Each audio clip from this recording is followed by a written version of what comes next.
এই অন্তর্বর্তীকালীন সরকারকে জাতীয় পার্টি আসলে কতদিন সময় দিতে চায়? কেননা আসলে দিন শেষে মানুষ ভোট চায়, নির্বাচনের মাধ্যমে জনপ্রতিনিধি নির্বাচন করতে চায়। জাতীয় পার্টি এই অন্তর্বর্তীকালীন সরকারকে কতদিন সময় দিতে চায়?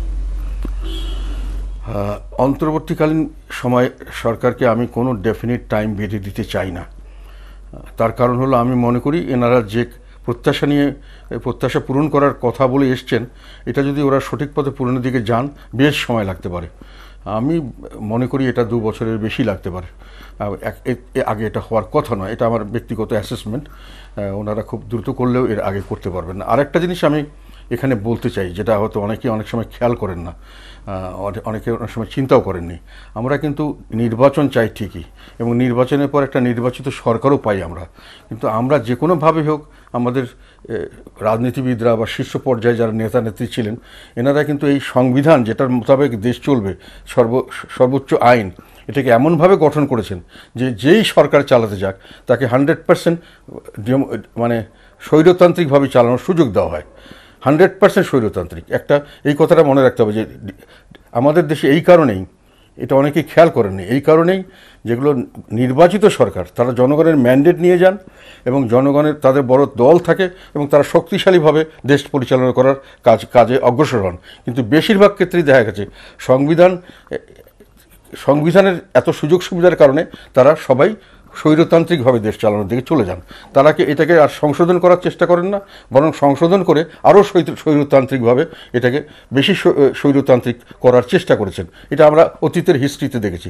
সেই কারণেই একটা আমি এটাকে যদি ডিটেল বলতে বলো আমি বলতে পারি। সেটা হলো আমাদের, আচ্ছা আচ্ছা আমি বলছি, সংবিধানে যেটা চাচ্ছে সেটা হলো, প্রথম কথা হলো সংবিধানে যে চিফ এক্সিকিউটিভ মানে প্রাইম মিনিস্টার বা যেটি পোস্ট ধরি, সেই প্রাইম মিনিস্টারকে শুধু নির্বাহী বিভাগের প্রধান হওয়ার কথা ওনার, কিন্তু উনি এবং ওনার জবাবদিহিত হওয়ার কথা পার্লামেন্টে। এটা আরেকটা পিলার, ব্যালেন্স করার জন্য, ক্ষমতার বৈষম্য রাখার জন্য। সেই পার্লামেন্ট ওনার সম্পূর্ণ ওনার অধীনস্থ। পার্লামেন্টে যা কিছু হবে সব উনি যেটা বলে দেবেন সেটাই হবে। এটা আমাদের সংবিধান অ্যালাউ করছে। তারপরে আসলে বিচার বিভাগ, আরেকটা জায়গা, যারা সরকার এবং পার্লামেন্টের উপর ভরসা করতে পারছে না তাদের একটা শেষ আশ্রয়স্থল বিচার বিভাগ। সেখানেও একেবারে 95 to 99% control by the chief executive. এখানে লোয়ার জুডিশিয়ারি 100% সংবিধান অনুযায়ী প্রেসিডেন্টের মাধ্যমে প্রধানমন্ত্রীর অধীনস্থ।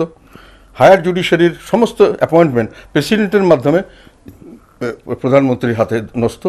আর থার্ড হলো যে ওনাদের যে বহিষ্কার করার ব্যাপারটা, এটা ছিল এতদিন একটা কনস্টিটিউশনাল বডি, ওটা ভেরিফাই করতো সব ওনাদেরটা, সমস্ত কনস্টিটিউশনাল বডি, যেমন দুর্নীতি দমন কমিশন, পাবলিক সার্ভিস কমিশন, সবগুলোতেই এই ছিল। এই সবগুলোকে নিয়ে পার্লামেন্টে পাশ করানো হয়েছিল একটা আইন, যে সেখানে বলা হয়েছিল পার্লামেন্টে আনা হবে। পার্লামেন্টে আনা অর্থ হলো প্রাইম মিনিস্টারের অধীনস্থ আনা, মানে বহিষ্কারটা ওনারা নিজের হাতে নিতে চেয়েছিলেন গত সরকার। পরবর্তীকালে এস.কে. সিনহা সাহেব এটাকে কোর্টের মাধ্যমে এটাকে সংবিধান পরিপন্থী বলে এটাকে বাতিল করে দিয়েছেন সুপ্রিম কোর্ট। যার জন্য এখন পর্যন্ত ওটুকুই আছে যে সরকার প্রধান ইচ্ছা করলে তাকে যখন তখন বের করে দিতে পারেন না, কিন্তু ওনারা দলীয়করণের মাধ্যমে নিজস্ব লোককে সেট করতে পারেন এবং এমনভাবে সেট করতে পারেন যে তারা 100% ওনার কথা মতো চলবে। এটা গত সরকারের আমলে পরিষ্কারভাবে আমরা দেখেছি, একবার 100%। তাহলে একটা মানুষের হাতে 3টি রাষ্ট্রীয় প্রধান পিলার তার নিয়ন্ত্রণাধীন। তার কারণে উনি যখন আবার অ্যাপয়েন্টমেন্ট যখন ওনার হাতে থাকে, অন্যান্য সাংবিধানিক বিধিগুলো প্রেসিডেন্টের মাধ্যমে ওনার হাতে, প্রেসিডেন্টকে বলা আছে ওনার পারমিশন ছাড়া, ওনার অনুমতি ছাড়া বা ওনার রিকমেন্ডেশন ছাড়া কিছু করতে পারবে না। সেখানে অ্যান্টি করাপশন কমিশনে উনি নিয়োগ দিয়ে থাকেন, হিউম্যান রাইটস কমিশনে উনি নিয়োগ দেন, রাইট টু ইনফরমেশন তথ্য ওগুলো উনি নিয়োগ দেন, পাবলিক সার্ভিস কমিশন উনি নিয়োগ দেন। তো এখন নিয়োগ করতে গিয়ে উনি দলীয় লোককে প্রাধান্য দিয়ে এমন একটা পরিবেশ সৃষ্টি করতে পারেন যে সমস্ত কিছু এক ব্যক্তির হাতে চলে যায়। তার মানে আমাদের সংবিধান অ্যালাউ করে, যতটুকুই গণতান্ত্রিকভাবে নির্বাচিত সরকার হোক, সংবিধান অ্যালাউ করে তাকে সর্বতোভাবে স্বৈরতান্ত্রিকভাবে চালানো। যার কারণে সবচেয়ে আশ্চর্যজনক হলো আমাদের দেশের মানুষের অভিজ্ঞতা যে যেটা গণতান্ত্রিকভাবে নির্বাচিত সরকারগুলি আমলের চেয়ে অগণতান্ত্রিকভাবে যারা দেশ চালান, যেহেতু তাদের কোনো শক্তিশালী ম্যান্ডেট থাকে না, তাদের কোনো দল থাকে না, কিন্তু দেখা যায় যে তারা মোটামুটি সুশাসন দেওয়ার চেষ্টা করেন আন্তরিকভাবে। সেই সময়গুলোতে দেশ ভালো চলেছে। কাজেই নির্বাচন হলেই দেশ একটা গণতান্ত্রিক পরিবেশ শুরু হয়ে গেল, এটা নিশ্চিতভাবে বলা যাচ্ছে না।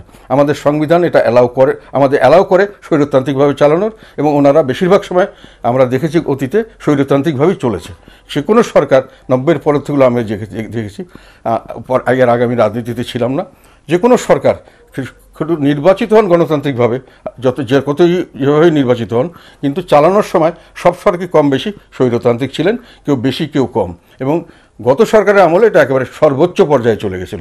তো আমরা এইটার থেকে উদ্ধার হওয়া দরকার। প্রথম যে আমি নির্বাচিত করলাম, আমার জনগণ একটা আশা নিয়ে যে আমাদের হয়ে দল চালাবেন, আমাদের মালিকানাটা থাকবে, কিন্তু ওনারা দেখা যায় অনেক সময়, বেশিরভাগ সময়, আমি এক দলের কথা বলবো, গত সরকার তো করেছেন, এর আগে সরকাররা করেনি তাও নয়, যে তারা নির্বাচন ব্যবস্থার মধ্যে হাত দেওয়ার চেষ্টা করেছেন।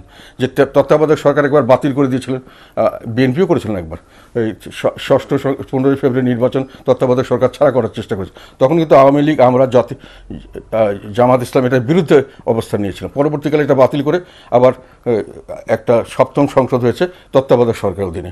তো সেই কারণে পরবর্তীকালে আবার কিন্তু আরেকবার হয়েছিল যে তত্ত্বাবধায়ক সরকারকেও ম্যানিপুলেট করার চেষ্টা করা হয়েছিল।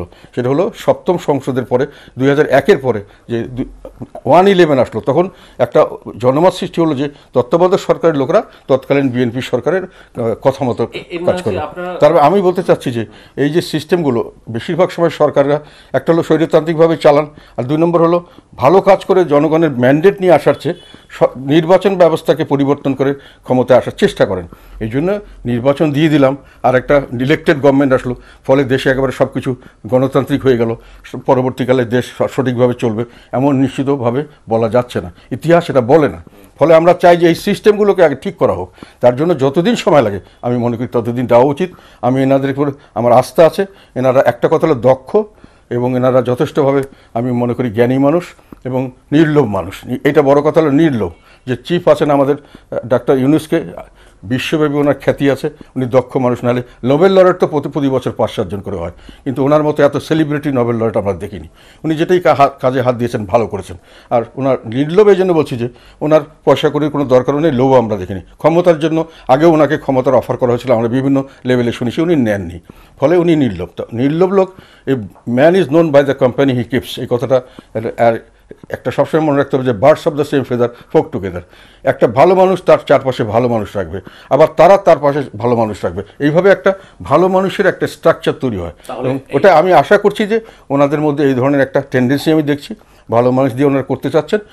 ইনিশিয়াল পিরিয়ডে কিছুটা হিকআপ থাকবেই, এদিক ওদিক সবসময়, এখনও তো স্বাভাবিক পরিবেশ হয়নি সব কিছুতে, কিন্তু ওনারা এগুলো না করে দিয়ে যদি ওনারা একটা নির্বাচন দিয়ে ক্ষমতা দিয়ে দেন এবং এই সংবিধান অনুযায়ী যদি আবার দেশ চলে, তাহলে দেশ পুনরায় যে গণতান্ত্রিকভাবে চলবে এই নিশ্চয়তাটা আমার মধ্যে নেই, আমার এই কনফিডেন্স আমার মধ্যে নেই।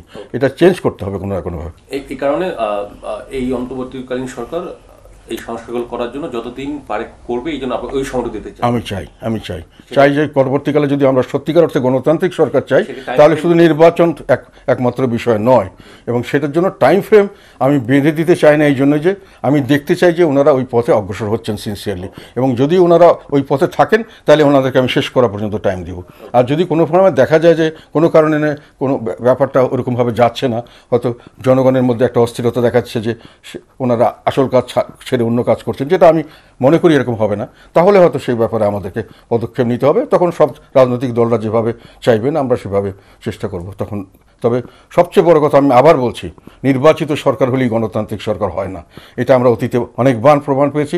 আমাদের সংবিধান স্বৈরতান্ত্রিক সরকার গঠন করার জন্য উপযুক্তভাবে তৈরি করা হয়েছে, এবং তাকে বিভিন্নভাবে সংশোধন করে ওই দিকেই নেওয়া হয়েছে। ওইটা থেকে যতদিন পর্যন্ত আমরা সংশোধন না করব, ততদিন দেশে নির্বাচিত সরকার গণতান্ত্রিকভাবে চালাবে এই ধরনের প্রতিশ্রুতি কেউ দিতে পারবে বলে আমি মনে করি না।